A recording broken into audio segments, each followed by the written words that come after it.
Say cheese.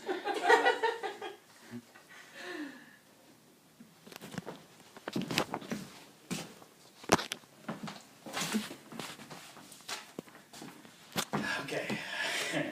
Hello, everyone. My name is Dickens. Thank you for coming today. Appreciate it.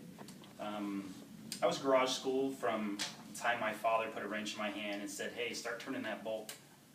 From that moment, I knew I found what I'd love to do today. There were 1.5 million light vehicle sales in the United States in August 2013, an increase of 14.3% from July 2013 and a 17% increase over last August. Thus far, August on record was the highest monthly sales volume for light vehicles in 2013. To me, that's huge, 20% increase almost for just a year of selling vehicles. One more reason to stay a mechanic. It's job security. And I got that from National Automotive Dealers Association. I got it from their data report for August 2013. I would be speaking to you guys about buying a vehicle from the perspective of a mechanic, and I hope I get so many questions from tons of customers all the time at my shop, constantly coming in, "Hey, what should I do when this car comes in? And, I'd like to buy this." And there's tons of questions out there from my customers, and I figured I hopefully can teach you guys just a little something about buying a vehicle, so you can use it for your own self, any type of vehicle. So let's find that right vehicle for you. Would you rather it be a car of your dreams or something just to get you from point A to point B? Let's focus on what you need and not what you want. That tends to be a big issue with people because everybody wants something else. Ask plenty of questions. Do I need a truck? Do I need a car? What am I going to use this vehicle for? That is one of the first things I generally ask my customers, what they're going to use their vehicle for, because that tends to be the biggest reason why they're going to get a new vehicle. Do they want an automatic? Do they want a manual transmission? Do you want or need four-wheel drive, two-wheel drive, or an all-wheel drive? Do you want a hard top, sunroof, or convertible? A lot of people want their hair thrown back, open top feel, but do you need it? According to Popular Mechanics, there's been a 50% drop in registered convertibles since 2006. And I got that from Popular Mechanics, October 2013 issue. So now a lot of the newer cars they're making nowadays, they have panoramic roofs. It's basically almost the whole roof slides back. It's pretty huge, and I kind of like it myself. So how many people are going to be in your vehicle? Do you have any children? Do you have family that visits? Is it just going to be yourself? Can you get that nice shiny little sports car and not really worry about if anybody's going to sit anywhere in it? The outside appearance, it's not one of my big things. I'm just more worried about the functionalities of the vehicle itself. Is it something classic that you're looking for? Something, more than 20 years of age, 30 years of age? Is it more of a modern look, something within 10 to 15 years? I said, of course, beauty is in the eye of the beholder, but I see a lot of people base a lot of what they buy on this aspect of, a nice car, and not whether it's the right one for you. Don't forget about all the dents and dings and scrapes and cuts, or are there panels falling off? So has it been in wreck? Does that dent only go skin deep? Basically, has there been body work done? There's some type of cosmetics that I generally ask a lot of my customers about. The drive is the most important thing to do, so get out there and drive it like it's your own. Kind of drive it like you're stolen if you want to. How does it feel? How does the seat feel on your legs, on your hips, on your back? How does the steering? Is it tight? Is there any looseness to it? Is it have any bumps? Does it rattle? Is there movement? I said, how about the ergonomics?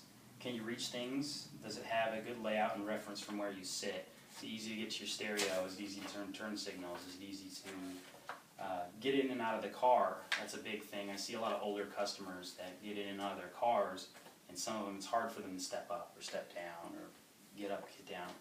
So I try to try to figure out who the person's going to be buying the vehicle. It makes it a little easier. That's a big thing. The inside appearance to me is the most important. You kind of have to sit in it every day.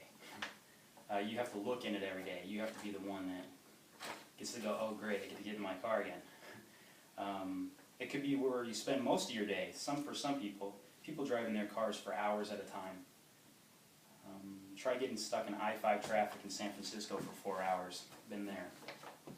It's not fun staring at a car that's not really yours, and you might want to be nice. When you're inside driving around, make sure that all the buttons work from front to the rear. Basically, every button that you see, make sure it does something, make sure it operates, make sure windows go up and down. I mean, that's a big thing. People buy cars and 2 or 3 of the windows out of the 4 won't roll up and down. And basically, every time one of those doesn't roll up or down, you're looking at spending anywhere from $150 to $500. And I generally, I used to smoke, so I look now at cigarette burns and rips in interior and upholstery. And if you do that and you want that fixed, if you got a burn in like your seat or some part of your upholstery, you're looking at spending $150 to $300 for somebody to reupholster it, for somebody to take care of it. I like to tell people to keep about $150 saved up when they buy their vehicle, to take it to somebody, to have them professionally kind of clean it, kind of go over it, make sure everything's out of it. You'd be surprised what I find in people's cars that they're selling. Anything from guns and underwear to shoes and, anything you can think of.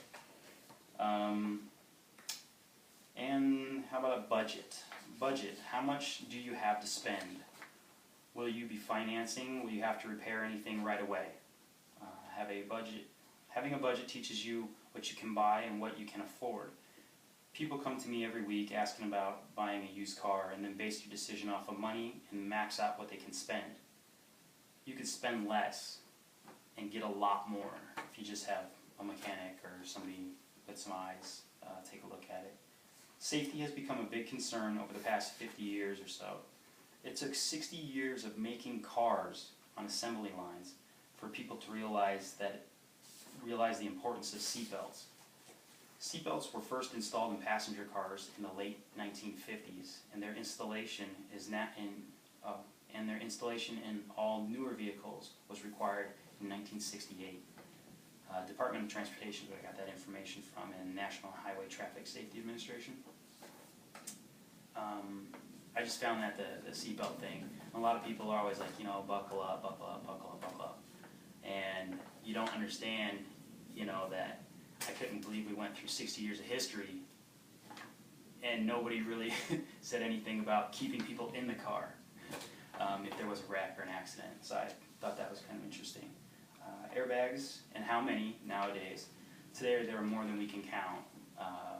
Your driver airbag, your passenger airbag, the ones in your headrests, the ones in the overhead compartment, the ones that help your windows from not getting smashed in. There's more airbags than you can count nowadays. I just like to make sure that they have them all there and that they're all operational. When I go through and check them through the computer system, I just want to make sure everything works. As far as gas mileage, with gas hovering around $4 a gallon, I think that we should have more and more concerns with this when buying your car or truck. To tell you the truth, I don't have too many customers coming into my shop that actually ever really ask about gas mileage. And it's pretty strange because it's so high and a lot of people are concerned about it, but nobody asks about it when buying a new car. And lastly, why buy used? Why buy used? When it really comes down to the money, you can get money that you can spend. You could possibly save you thousands, if not 10,000s, on buying something a year or two older. Maybe even 20,000 less if you're looking for something 10 years older. Which brings me to where you should go look and purchase your vehicle. Private seller or dealer is kind of your choices out there. That's kind of the big question. A lot of people, whether it's a dealer or a private seller, have their own reasons to go this way or that way. Dealers tend to be a little bit more expensive, but they offer a wider variety of vehicles. Dealer might offer safety with their big bright lights, uniforms, and big lots full of cars. They might offer financing. They might not know. They might or might not know the previous owner. The dealer might have done inspections to get things up to their standards. They might give or sell you a warranty, and they can also help with trade-ins if you have another vehicle. As far as your private sellers, this could be a much cheaper solution. You get to meet the person that owns the vehicle, the car or the truck, and you can ask them for records, getting service, which is a big thing a lot of people tend to forget, because all those records tell you if a lot of the major maintenance has been done, and a lot of major maintenance adds up when you have 90,000 miles on your car, 100,000 miles on your car. You can be into your newer used car for another $1,000 by the time it's said and done. You might be able to get a good or a bad feeling for the person when you go to buy the car, and that can be a big determining factor right then. You can go like, oh, maybe not, and then walk away, and it's okay. So there's also no safety involved. So you might always want to bring a friend or a parent or maybe even your mechanic. Sometimes your mechanic will actually just give him a case of beer or $30 and he'll go help you out. Plus 2 sets of eyes are a lot better than 1. So some might say private sellers are easy to haggle with because they're just people trying to sell their car and you're just people trying to buy their car. And everybody's trying to get a fair deal out of that transaction. Jason Larson, owner and mechanic, Jim's Auto Service, Boise, Idaho, says, if a private seller or dealer won't let you take the vehicle to your mechanic to get it checked out, then it means there is something wrong with the car or it's not worth your time to look at it anymore. Now that we kind of have your vehicle kind of picked out, let's have someone look at it. How about your mechanic? Please save yourself some trouble and take it to someone to look at. Cost should be around $30 to $60. No more than that. Do you have a mechanic or a trustworthy person to do a thorough look through, look around, look under, and a look in the vehicle? Having your mechanic take a look at it is very important. You're paying for his time, so you use it wisely. Ask him questions. They can help you discover and identify problems, possible costs of fixing such problems, offer good advice on which car would be appropriate for the purchaser. Maybe offer a rough price you should buy the car based on mechanical issues. They may even be able to tell you if the vehicle is even safe. You'd be surprised how many times I get up underneath a car and look up underneath there and half the frame's bent, but it looks fine on the outside. So it's nice to get it up on a lift. A good mechanic can also tell you if it's been in a wreck, total rebuild, or if it's a salvage title. They may be able to tell you if it's good or a bad buy. They may be able to let you know in the long run mechanically, is the car, truck, vehicle, whatever you're purchasing, it is a good buy or a bad buy. I think we can all take some of this information on finding and buying used vehicles and even apply it to new ones as well.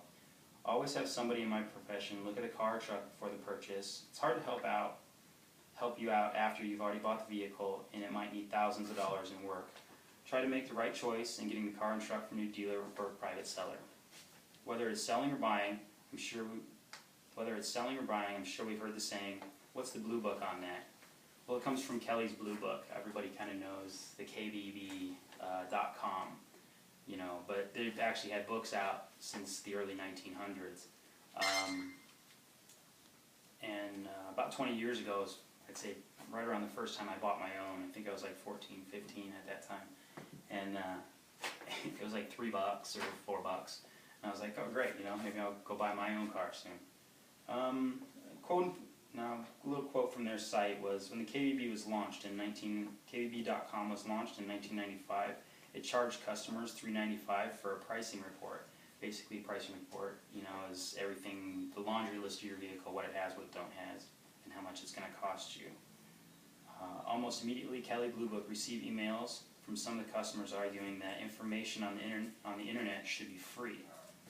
The odd thing is, they ended up, and I got that little tidbit from the KBB company history website. Odd thing is, they ended up a couple of weeks later giving their information away for free. but made some money on the advertising. I can respect companies like that actually provide you a service, give you that service for free, but still get the returns back. I really like that. Now that it's all online, easier to use and free, it makes it's really nice service for everybody out there. Whenever you're buying a used car, you should really take a look at that. Les Kelly has an amazing story and is the guy behind why we have rateable values for every vehicle out there, from a 1908 Model T Ford to a brand new Ferrari. And buying a car is an important decision. We Americans don't take it lightly. From the beginning of our country until present day, we've been very independent in where we go and how we're going to get there. Take, for example, just in our Western history, the Lewis and Clark expedition and the westward expansion. They owned canoes and wagons. Today we have cars and trucks. Part of the American independence is owning a mode of transportation, a vehicle. And I hope that you have all learned a lot from my topic and can make the right choices in the future for your next automobile purchase.